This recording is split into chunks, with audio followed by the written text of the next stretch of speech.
Once upon a time, there was a little boy called Howard who loved writing stories. Little Howard dreamed of being a writer, and so he sat and wrote every night.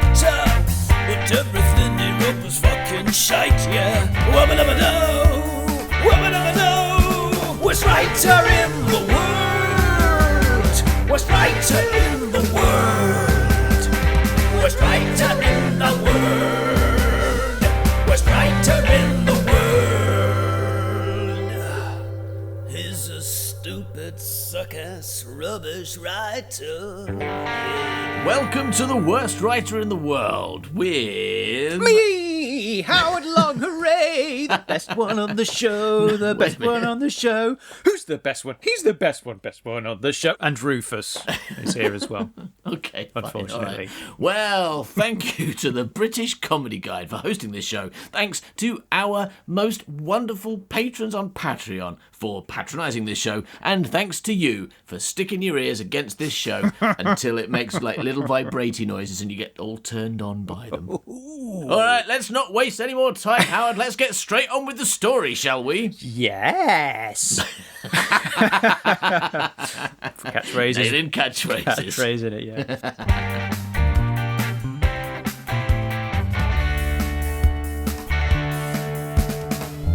I spent a bit of time this afternoon going through your old school books, using Post-it notes to label it up. Regrading them. Yeah, well, I think Mr. Cotton did you dirty. Like, he's all like 19 out of 20. I'm like, where's that extra one? Where did that go, Mr. Cotton? This is pet that I've changed it all to 50 out of 20. Ooh. And scribbled it out and drawn all over them and written comments and corrected your spelling. No. Because he didn't fucking bother. But as I did that, I found something quite exciting. Now, I didn't read it. All I noticed was two names. Yeah. It's prose, right? It's written in pencil. Yeah, of course. In an exercise book.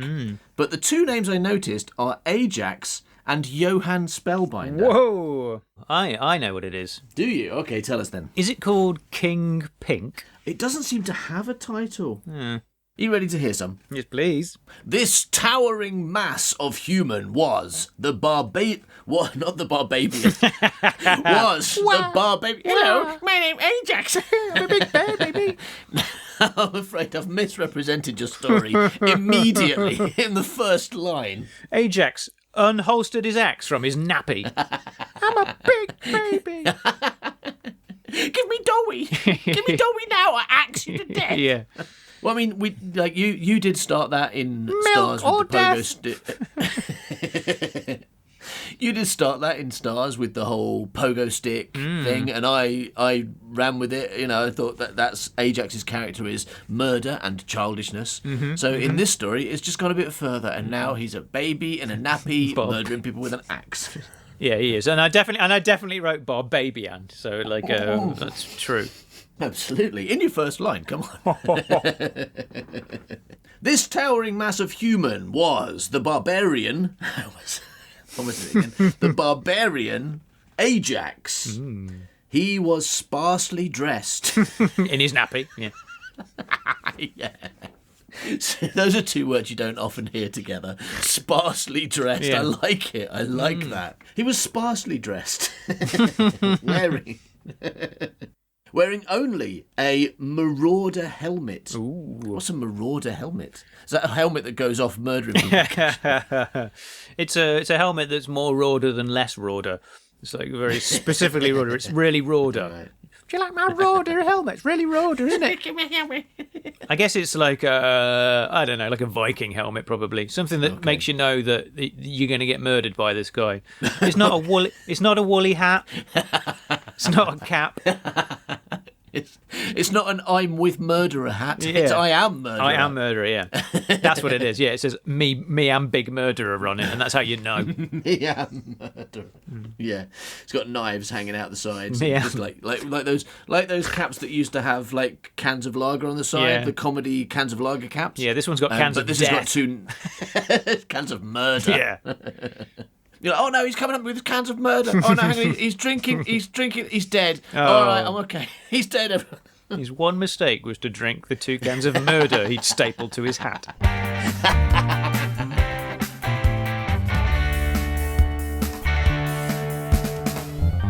So he was sparsely dressed, wearing only a marauder helmet, loincloth, and leather sandals. Ooh. His high-set shoulders gave the effect that he had no neck.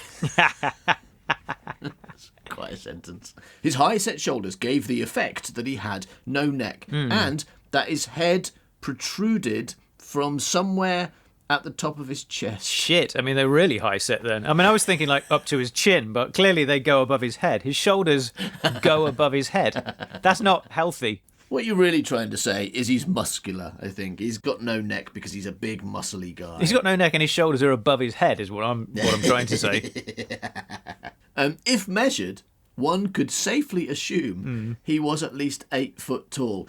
If measured, you could assume. You don't need to assume when you've measured someone. You can be precise at that point. No, not if you've only got a 6 meter measuring tape. You went a bit wrong there. It's 8 feet tall, not 8 meters. Okay. It's all right. A lot of the people listening don't understand the metric system either, so they're with you. They're going, what's Rufus talking about, you fucking idiot? Okay, well, if you've only got like a 30 centimetre ruler, you'll be like, probably 8 feet. Probably 8 well, feet tall. I'm not gonna measure all of him. I'm not going to draw lines on him at the top of each ruler and see if I can get it 8 times or not. Okay, now when I'm actually thinking about it, I understand it now, because it's still an assumption, because the thing is, remember, his head is below his shoulders, so you don't know where to measure to. Should I measure to the top of his head, which is 6 feet, or to the top of his shoulders, which is somehow like 2 feet higher? 2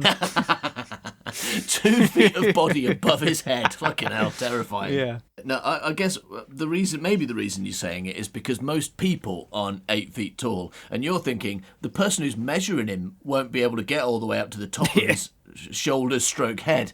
So they'll be like, I can reach up to about, like with my arms stretched out, maybe 7.5 feet, but I'm not getting all the way up. So I'm just going to guess probably more than 8 feet. Ajax is not the type of person who's going to let you climb him to find out, right? Yeah, and you don't want to stand on a stool next to him, because if he turns around, that weird head that sticks out of his chest might knock you off the stool. Do you think it's coming out on a neck then? And somehow facing I down? don't know. I mean, he hasn't got a neck, so it can't be. Right, yeah. I don't know what it is. I think he's facing down, Just sticking out. Yeah. So if measured, one could safely assume he was at least 8 feet tall, and any attempt of wearing a shirt always resulted in a type of 3-piece suit. As as his muscles were the sizes of large marrows.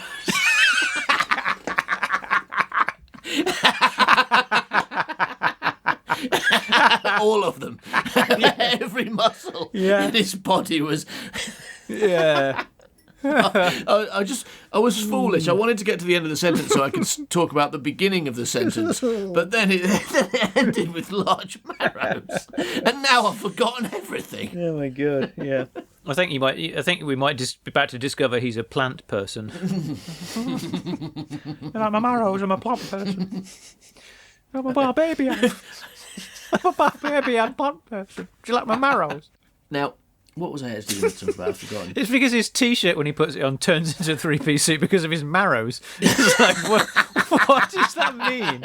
Because of his weird marrow body, whenever he puts a T-shirt on, it magically transforms into a tuxedo. Yeah. I mean, I'm going to guess that you were so young you didn't really know what a 3-piece suit was, and you're very much focusing on the 3-piece part, because I think what you're trying to say is that he's so big, if he puts a shirt on, it rips into pieces. Right, yeah. But then you've said it turns into a 3-piece suit, which is a very different thing to a ripped shirt. It is a very different thing, and and because I haven't heard the term for a long time, I'm wondering if it's actually a thing, and I don't just mean a 3-piece suite, because I've heard of that, right? Yeah. That's the thing. Is there such a thing as a 3-piece suit? I think there is, because it's waistcoat, right? Right, That's the waistcoat. third part. Yeah, right. I think. But I could have spent my whole life I'm also very aware that three-piece suite is a definitely a thing. Right? That's sofa, 2 armchairs, right? Yeah. It seems like the world is setting itself up for confusion if it's got 2 things that like are basically the same word. There's only one letter away. Magic E, what are you doing here?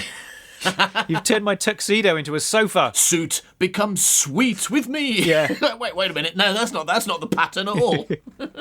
I mean, three-piece suit can be expensive, but I reckon you could get them for for a reasonable price. Certainly cheaper than 3-piece suite. So save money. Go out and buy yourself a cheap suit with a waistcoat and an E. Yes. And suddenly you've furnished your lounge. Or likewise, if you've got a T-shirt and you want a suit, just put it on Ajax and his marrows will magically transform it into a suit for you. His magic marrows. Let's have that sentence again, please. Because I was going to, because I'm enjoying it too much. So any attempt at wearing a shirt always resulted in a type of 3-piece suit, as his muscles were the sizes of large marrows. Large marrows too, not tiny marrows. No. He was, in respect, a hired vandal. Hired. If I pay you £10, will you break that chair for me? My chair. Could you come and graffiti my wall for me? That's someone you regret hiring. Why did I hire a vandal? That was really... I wanted a van. I was supposed to be moving house. I got confused. Now I've got nothing to move because the vandal broke or stole it all. Yeah. And I can't afford to buy any more because I gave him all my money to pay him for breaking it. Yeah. But I did hear a good money-saving piece of advice on a podcast recently, so I'm going to the charity shop to buy a 3-piece suit. Yeah. And then the E shop to buy an E, and then I'll at least have some chairs for my lounge. Yeah. At the very least, I'll have some trousers to sit on. If by any chance it doesn't work.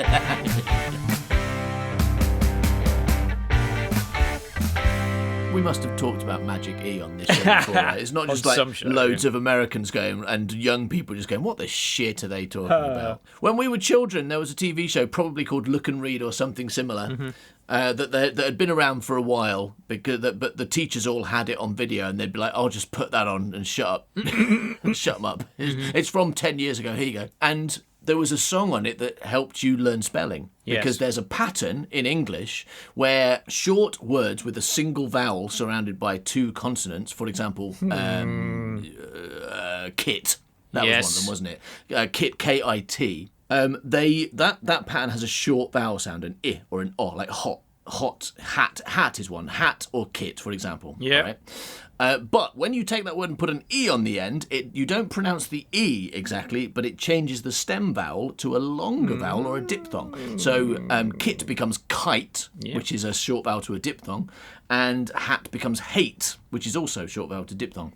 But obviously when we were tiny children, they didn't say things like short vowels and diphthongs. They went, magic E, right? And did an animation where a wizard put the E on and sang Kit Becomes Kite with Me, and so on. And that's hence why loads of children grew up believing that if you add the letter E to kit, you do get a kite. Yeah. And that was shown to kids in the 80s, and in the 90s we all took ecstasy. And those two things are completely unrelated. We all sat around going, I want a kite, man. Let's go out and get a kite, man. This club is boring. Let's fly kites, dude. And that is true. Yeah, definitely. But one thing that it didn't say, because it's not the pattern, is suit becomes sweet with me. Yeah, and they never said take, I don't know, I'm looking around for things. Yeah, take cell, add O-tape. You got sellotape. Magic O-tape. No, because that's not a pattern. That's just one word. Right? Yeah. It needs to be more than one word. I mean, they did do Bill the Bricky, which was take a verb and add ing, and you have a present participle. That one made more sense, though, right? Because that's... than sell and O-tape. No, because if you take the word build and add an ing, you get building. I mean, those words are intrinsically connected. But if you take the word hat and add an e, and you get the word hate. What's hate got to do with hat? No, but it's a spelling and pronunciation pattern. It's not about meaning in that case. It's just Yeah, but nobody tells you that when you're watching it. It's like, okay, right, yeah, sure. If I had an E, I get a completely different word. Wow, what's the connection here? That's why when I teach this to my students, I don't sing at them or mention wizards. I just tell them. I tell them about vowels and patterns and pronunciation and stuff. That's much better because, like, I remember seeing the word ski and thinking if I had the word Elton to the end of this, right, I'm going to get a skeleton. Which is sometimes true if you have a skiing accident and nobody finds you for a long time.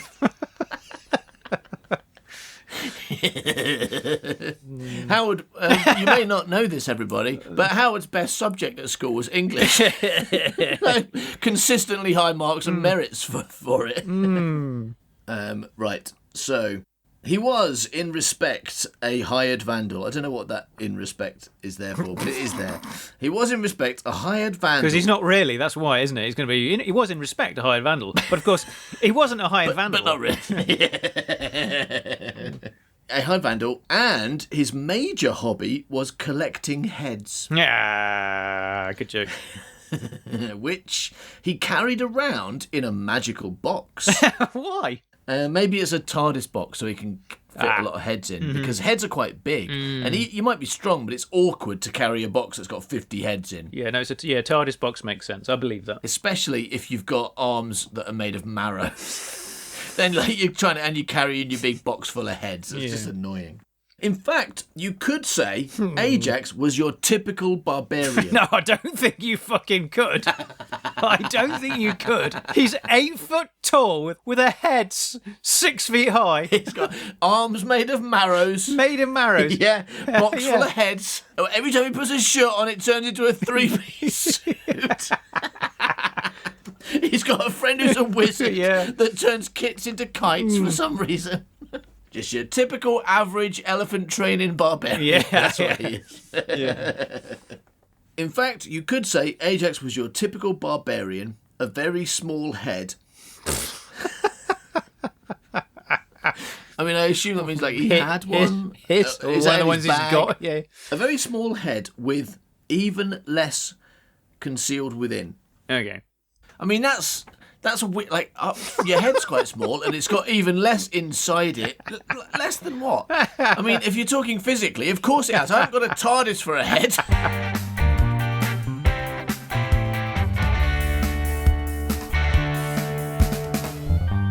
Page 2 is about Johann Spellbinder. His pitch black hair matched beautifully with his deep black eyes. I almost said cheap then. It looks like it says cheap. His cheap black eyes that he got at the eye pound shop. Yeah.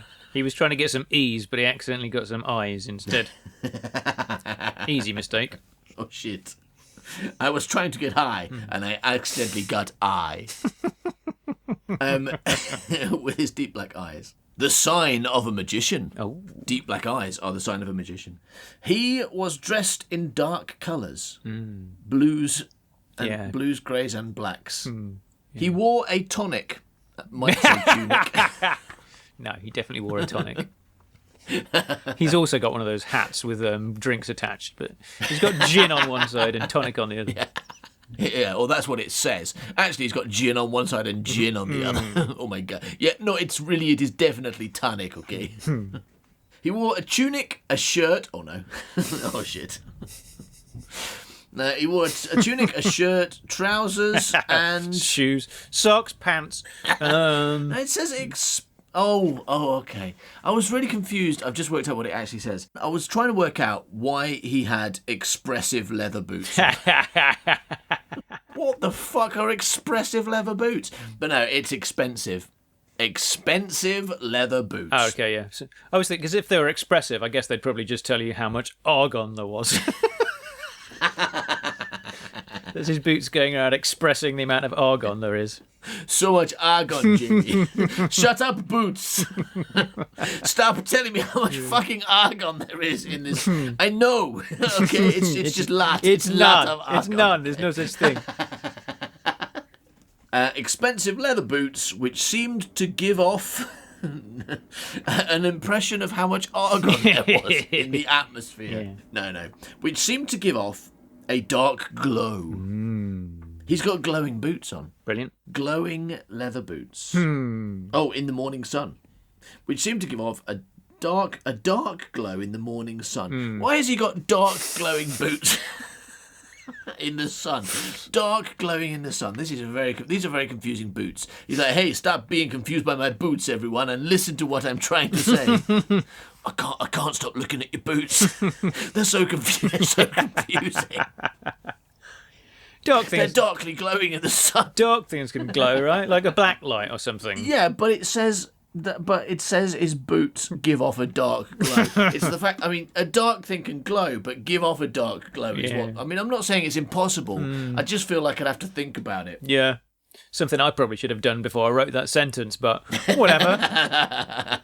He's got dark glowing boots. You never ever should. That's the joy of a good Howard Long. I think the reason we don't understand it is because we don't live on this weird magic planet, and he's a magician, so he can have dark glowing boots. Something we just will never be able to really comprehend. Not here on our stupid planet where only bright things glow.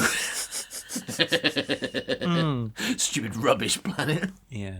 He was an established spellcaster and worked for His Majesty King Setritar. King Setritar of Balladonia. Now that's a name. That's a place I've heard before, right?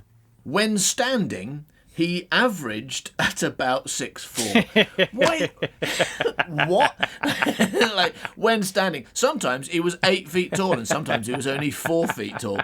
In this particular story, you've got a very weird relationship with people's height, haven't you? I'm learning how to describe.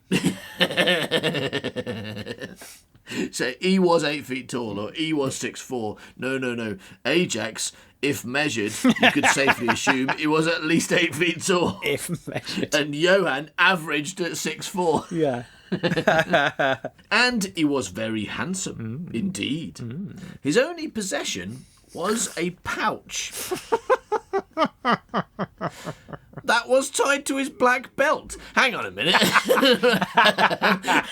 Who does this belt belong to then? This is my friend John's belt. Yeah. He lent it to me to put my pouch on. Otherwise, before I was just walking around naked with my pouch, but now I borrowed the belt from John and my glowing boots from Steve. Maybe it's like a uniform that he wears. That King Citrital makes him wear. It must be because you've described his clothes. We know he's got a tunic and a shirt and trousers and expressive leather boots that glow, and now he's got a belt. So all that stuff must be his uniform that that he borrows, because his only possession was a pouch In which he had everything.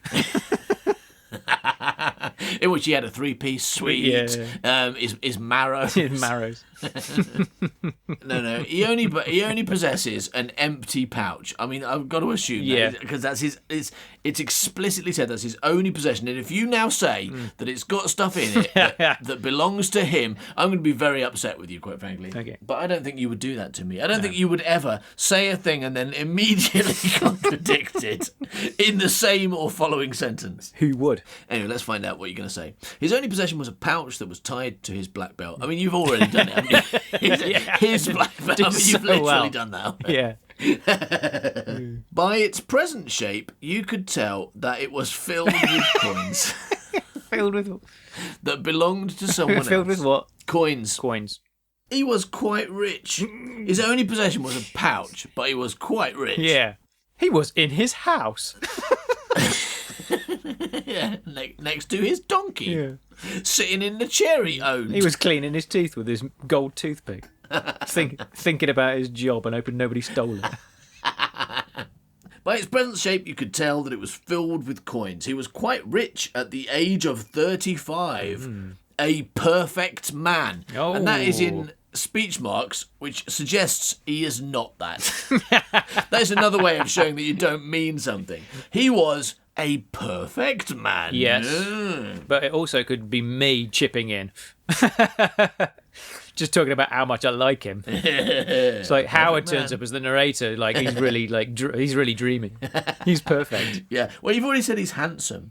And now we know he owns a pouch. So, I mean, what else do you want from a man except to be good looking and own a pouch and nothing else? I mean, that's definitely my idea of a perfect man. I'm pretty sure everyone agrees. Okay, yeah, no, it's definitely bunny ears then, isn't it? It's definitely like a joke because he's not the perfect man. All he owns is a pouch. Oh, no, it's speech. Oh. Fuck. After doing Candle of Ever quite recently, I'm so used to seeing just noun phrases in inverted commas for no reason. I wasn't expecting speech. A perfect man, many had exclaimed. Ah. His wife, however, would not have been inclined to agree. Wow. Yeah, because he won't find her anywhere to live. He's like, you could live in my pouch if you want. Do you want to get in my pouch? I realised as I was saying it was kind of sexist, but I think I understand now is that like she has a house and he stays there, like, and he doesn't provide anything because he doesn't own anything. So she's really annoyed with him because he keeps eating freeloading bastard, eating all her marrow.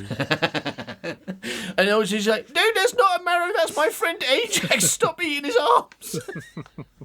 Stop trying to eat my friend's arms, Johan. What? I thought it was a marrow. Well, it is, strictly speaking, a marrow, but it is also his arm. Yeah, stop eating him. You're making him shorter. People are already confused about his height. It's probably 8 foot, depending on whether anyone's eaten his legs recently or not. Ajax. The typical marrow barbarian. How tall are you today, Ajax? Well, I'm a bit short today because someone ate my legs yesterday. Yeah. I'm a lot shorter. Yeah. It's very confusing.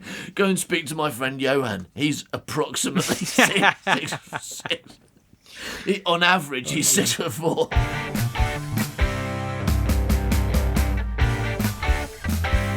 The mast immediately broke under the impact of the cannonball and fell crashing down on the stern of the ship, crushing all those too stupid or frightened to move. Mm-hmm.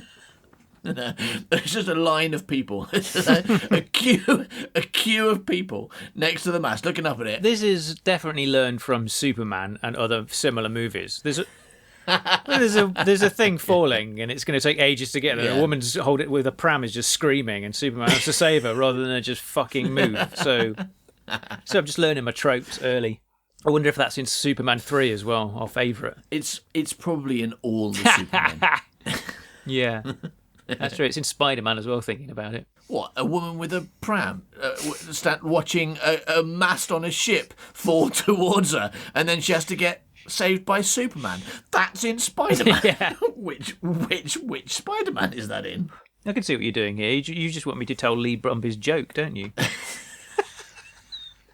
No, I'm never thinking of that. You always are, but I'm never thinking. We're like opposites in that respect. You're always thinking of that joke. Like at every moment in your life, you're thinking of that joke that Lee Brumby told when you were at primary school.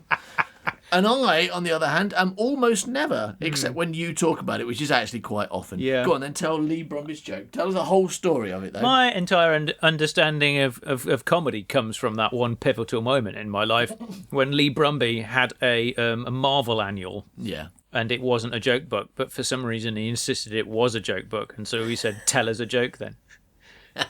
And so he opened it. Yeah. And he said... what? And, wait a minute. How old were you at this point, approximately? This is primary school, right? It's not like, because I think this is important that people know this is not last week. Right? This is something that happened to Howard 30 years ago. Yeah. And he's been telling me about every opportunity ever since. It was the second one up, so I guess it was my second year at primary school. Wow, so you're like 6 or 5 or 7 or one of those numbers. Next came a rain of fire-lit arrows. Ooh. And you have spelt rain with a G, so that means they're the king, right? I don't know, it depends where I put it, because if I put it at the front, then that's a grain of fire, right? I'm sure it doesn't say, like, gran or something. A gran of fire. Ooh, I'm on fire. Put me out! Put me out quick! Oh, God, that's a difficult word to read. Eggnog. No. Oh, wow. I wouldn't have got it if I hadn't started saying it out loud. And then hearing myself, I was like, because it says egg knitting. Ah. But of course, what it says is igniting Yes. with an E. It's igniting spelled with an E. Well, that's you can igniting. thank Magic E for that. You know, I spelt it with an I. Magic E turns up. It's like Go away, Magic E. Stop ruining the word igniting. take igniting, add an E, have some. It turns into some egg. Have an egg on fire. Yeah. Why is my egg on fire? That's the wrong tune. That's Bill the Bricky. Yeah, I know. Yeah, so next came a rain of fire-lit arrows igniting the sails and a handful of sailors who got in the way. Oh, shit. Igniting the sailors, igniting a handful of sailors. Yeah, that's like when the Queen comes along and instead of using a sword, she's just got an egg and she says, "I dub thee." Sir Egg of Eggshire. Could you do it later? I'm on fire. I know, I did that with my fiery egg. That's how I make people knights now. I've changed things up a bit, got bored with the sword. Now it's the fiery egg in your face. Now die. Yeah. The Queen, I mean, we all got a bit bored in lockdown, didn't we? And we're all like, I'm sitting around, got a lot of time on my hands. I want to change things up a bit. People are like, oh, maybe I'll get fit, or maybe I'll write a book. Or maybe I'll move my furniture around. Yeah. Or maybe I'll change the constitution so that instead of using a sword to knight people, I set an egg on fire and stick it in their face. We've all changed things, haven't we? Yeah.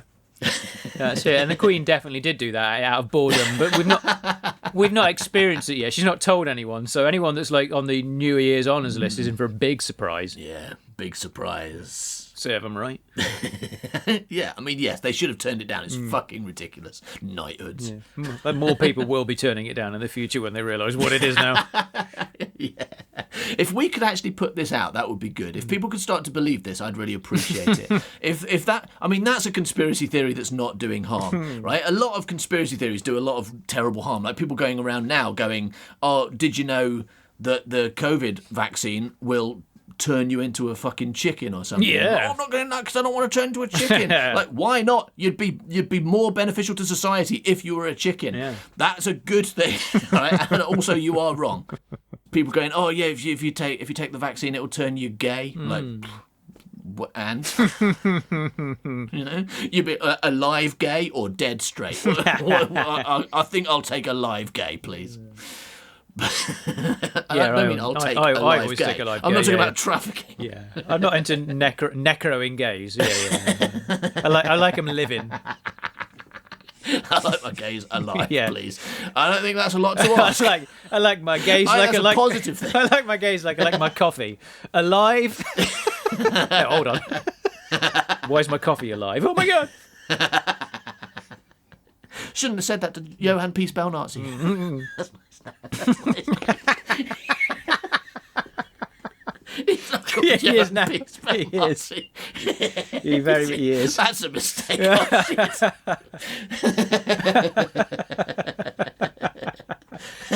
Spell Nazi. That's a scary character. Spell Nazi. He sounds like a powerful Nazi. I don't think we should be creating this. Johann P. Spell nice tea. And that's why he's shouting tea, because he thinks tea is nice. He does. Johann P. Spell nice tea. Oh, good. What are we talking about? No Why idea. are we here? Because the Queen was like sticking fiery eggs in people's faces. That's all I remember. I was saying that it would be a good conspiracy theory if people started believing that the Queen was going to knight them by using an egg on fire in their face, Yeah. and therefore started turning down honours because they thought that was happening. Yeah.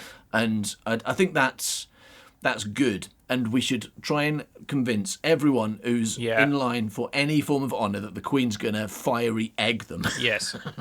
if they don't turn it down. So the rain of fire, arrows, sailors got in the way before finally the two ships crashed together. Wow. The invaded and smaller of the two was a pinnace. Yeah, it's a type of boat, probably. Oh yeah, it does seem to be talking about the boat. So It's not a penis, though, because that's what you just said. The smaller vessel was a penis. the smaller of the two was a penis, and the larger of the two was a large penis. And they crashed into each other, and everyone was happy.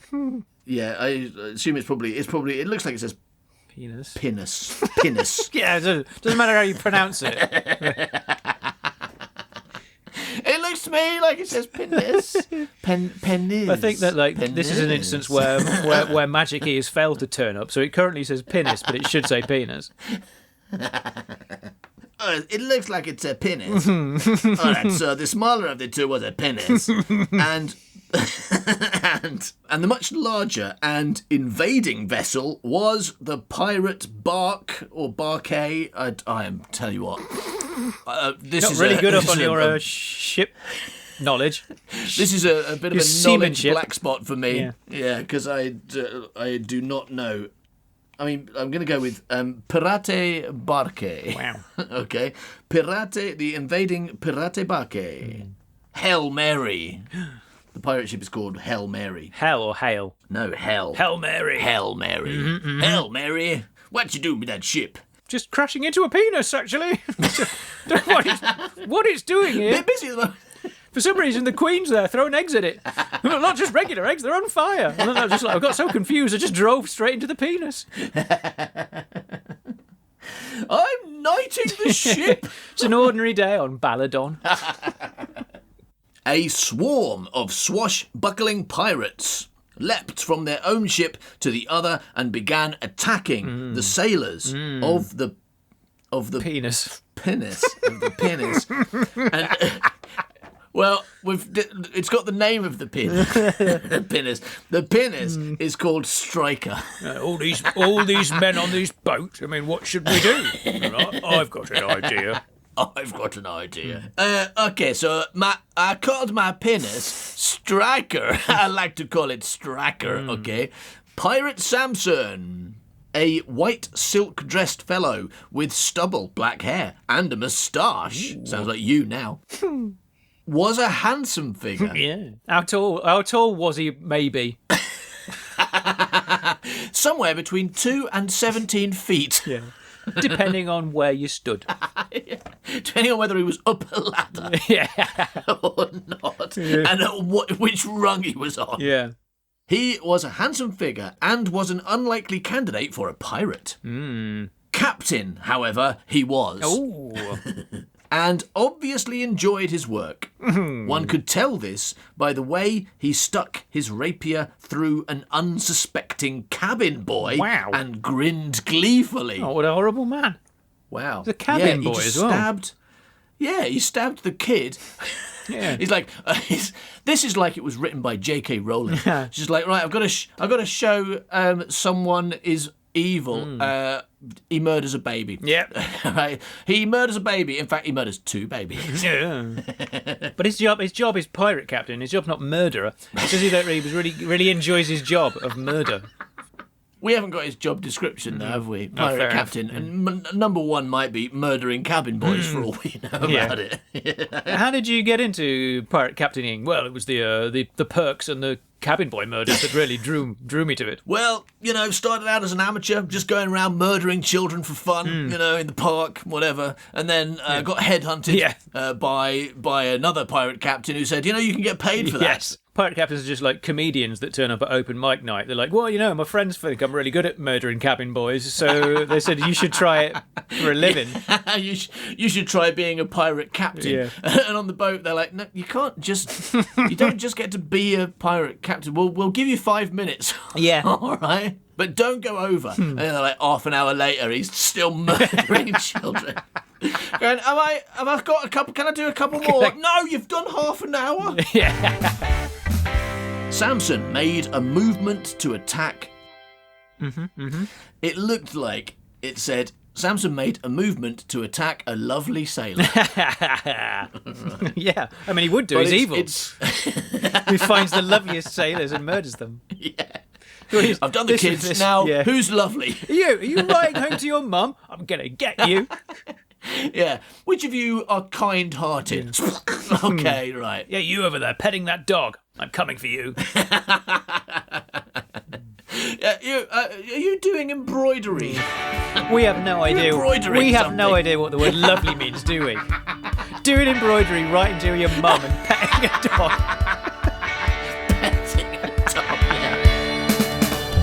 Little Howard dreamed of being a writer, and so he sat down to every night. But everything he wrote was fucking shite. worst writer in the world. Worst writer in the world. Worst writer in the world. Worst writer in the world. Well, thanks for listening to this, the first part of King Pink, a 2-part story by Howard. So we'll be back next week with the concluding part. And when I say concluding, it's very, very unfinished. Right? There's only 2 episodes in this story, but Howard gave up. In a sense, before he started. I didn't give up. This was the first draft, but unfortunately, the finished product is lost. We don't know where it is. You finished this story and then lost it. All right, if you want to write in and tell Howard that he's the literal worst person in the universe. Thank you. Like, worse than, like, a baby murderer. Worse than Johnny Depp in Grindelwald film. Right? If you want to tell Howard that, then please follow us on Twitter at Worst Writer Show, or on Instagram at Worst Writer Show, or on Facebook. We've got a group called Worst Writer in the World. Or on what's that one with the letter T? Twitter. No, that's not Twitter. No, the other one. Mr. T. That's right, yeah. Follow us on Mr. Mr. T. We're usually sitting on his shoulders. We're all small and he's big. Yeah, we're always trying to give him milk, but he won't have any of it. We're like the devil and angel on his shoulder, aren't we? We're I'm like, hey, Mr. T, tell kids to go to school. And you're like, no, Mr. T, murder children. Be more like Johnny Depp in the Grindelwald film. Yeah. Murder children. Murder them. That's what you say. I did say that. In your red spandex. I'm always sitting on Mr. T's shoulder in my red spandex, feeding him milk and feeding him lies. Pouring milk in his ear and pouring lies in his ear. Lying to him. I don't know why you're laughing. And milking I said the same thing that you It was did. dumber. And you was like, that's really funny. It's because you like your own jokes. No, Isn't it? it's because you don't pour milk in someone's ear. That's why it went stupider, didn't it? All right, thanks for listening, everybody. Bye-bye, milk. Bye milk. He's a stupid, suck-ass, rubbish writer. Yeah.